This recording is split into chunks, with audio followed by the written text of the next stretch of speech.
আসসালামু আলাইকুম। আর একটা নতুন ব্লগে সবাইকে স্বাগতম। যে যেখান থেকে ভিডিওটা দেখছেন আশা করি আল্লাহর অশেষ রহমতে সবাই ভালো আছেন। আলহামদুলিল্লাহ আমিও ভালো আছি। এই যে সকালে ঘুম ভাঙতে না ভাঙতেই প্রতিবেশী আম দিয়ে গেল। বাসায় ছিল খই, আগের দিন কুলি পিঠা বানাইছিলাম আর ডিম সিদ্ধ করে মা মেয়ে নাস্তা করে নিলাম। তারপরে অফ ক্যামেরায় আমি কিছুক্ষণ সেলাই করলাম। আমি তো সেলাইয়ের কাজ করি, প্রত্যেক দিনই একটু না একটু করতে হয়, কারণ কম বেশি অর্ডার থাকে, তেমন একটা কাজের চাপ নেই। তারপরও যেটুকু থাকে আমি প্রত্যেক দিনই কমপ্লিট করার চেষ্টা করি, হাতে রেখে দিই না কোনো কাজ। তারপরে আমি চলে আসলাম এই যে ঘর গোছানোর কাজে। সকালে কাজের পরে আমি দুপুরে রান্নার আগেই আমার এই কাজটা করতে হয়। আর রান্না যদি সকালে সারি তাহলে দুপুরে গোসলের আগে ঘর ঝাড়ু দিয়ে তারপরে আমার বিছনা গোছানো, এই সব আসবাবপত্র গোছানো, এগুলা ঝাড়া মোছা আমার করতেই হবে।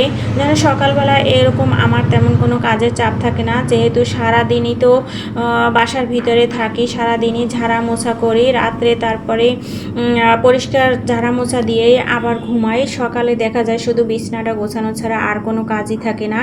আর দুপুরে যখন ঘর ঝাড়ু দিই, 2-3 বার সকালে ঘর ঝাড়ু দিই, তখন দেখা যায় একটু ধুলাবালি ওড়ে। আর 2-3 তলার পরেও যে এত ধুলাবালি কোথা থেকে আসে বলতেই পারি না। তাই করি কি, আমি দুপুরে আগে ঘরটা ঝাড়ু দিই, তারপরে আমি সব কিছু মোছামুছি করি, ঝাড়া মোছা করি। নাহলে দেখা যায় যে হালকা পাতলা ধুলা ওড়ে, ওগুলো ঘর ঝাড়ু দেওয়ার পরেই আবার উঠে সব কিছুতে পরে। আর আমি যে কাপড়গুলো এই 2-3 দিন বছর সেলাই করছি, এগুলো একজনারই অর্ডার ছিল, তো আমি সেগুলো সব এখন প্যাকেট করে রাখলাম। মামুনি অফ ক্যামেরায় সব ভাঁজ করে রাখছে সুন্দর করে। যে আমার ঘরের কাজ শেষ, তারপরে চলে আসলাম রান্নার কাজে। আর ঘরের যে কাজগুলো, এগুলো তো প্রত্যেক দিন গৃহিণীদের করতেই হয়।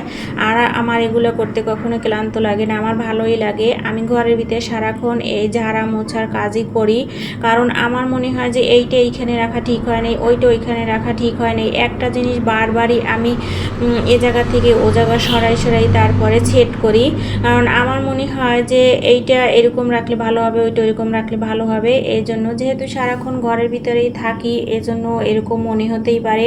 তো পাবদা মাছটা আমার মেয়ের ভীষণ পছন্দ। আজকে কিন্তু পাবদা মাছ ঝিঙা আলু দিয়ে রান্না করছি, আমার মেয়ের পছন্দ ঝিঙ্গাটাও। তারপরে আজকে দুপুরে আমরা মা মেয়ে ঘুমাই নাই। অনেক দিন ধরে ভাবছিলাম যে কুলি পিঠা খাবো, কিন্তু হয়ে ওঠে না। আজকে বললাম মামুনি আজকে ঘুমাবো না, আজকে এই কাজটা করতেই হবে। তারপরে নারকেলের পরিমাণ একটু কম ছিল, তো বাসায় যেহেতু খই ছিল একটু খই দিয়ে দিলাম। আমি ছোটোবেলায় দেখতাম আমার মা নানিদের খই বা চাউল ভাজার গুঁড়ি দিয়ে যদি নারকেলের পরিমাণ কম থাকতো বা একটু আলাদা স্বাদ আনার জন্য এইটা করতো। তা আমি আজকে চাউল ভাজার গুঁড়ি দিতে চাইছিলাম, তা হঠাৎ মনে পড়লো যে খই আছে, এই জন্য খই দিয়ে দিলাম। মামুনি বলছিল যে আম্মু এরকম তো আমি কখনো দেখি নাই। আমি বললাম তুমি আজকে একটু খেয়ে দেখো, তারপরে কেমন হবে। আর আমি পিঠাগুলো একটু ছোট ছোট করে করতে চাইছিলাম, বারবার বলছিলাম মামুনিরে যে আমি তো পিঠাগুলো ছোট করব, এরকম করব না। তো মামুনি পরে বললো যে কেন, তুমি গ্লাস দিয়ে বা বাটি দিয়ে তো করতে পারো, তুমি কি ভুলে গেছো যে তোমার স্টিলের একটা গ্লাস আছে। আর এই কুলি পিঠাটা কিন্তু আমার বাবার ভীষণ পছন্দের পিঠা ছিল। আজকে আমার বাবাকে খুব বেশি মিস করছি, যদিও আমার বাবা দুনিয়ার মায়া ছেড়ে অনেক আগেই চলে গেছে ওপারে। তো আর আমার বাবা কিন্তু তাওয়ায় ছেঁকা পিঠাটা বেশি পছন্দ করতো, তেলে ভাজা বা ভাপানো পিঠা পছন্দ করতো না।